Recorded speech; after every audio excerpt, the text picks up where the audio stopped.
Мы очень часто с братом играли в какие-то там игры, связанные с построением домов.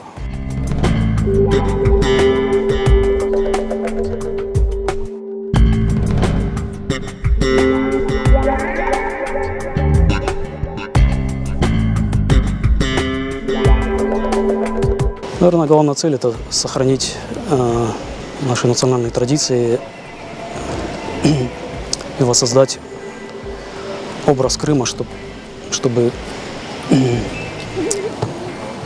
люди, когда приезжали, они видели, что здесь живут крымские татары.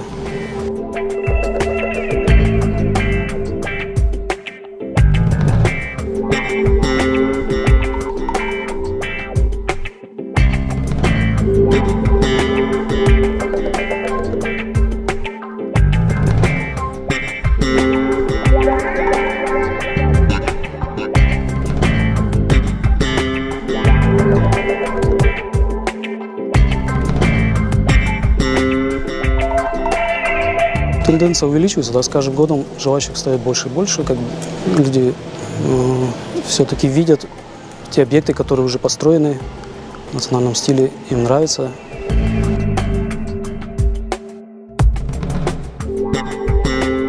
Хочется больше всего не просто воссоздать облик нашего национального стиля, а даже привить людям любовь, да, к своему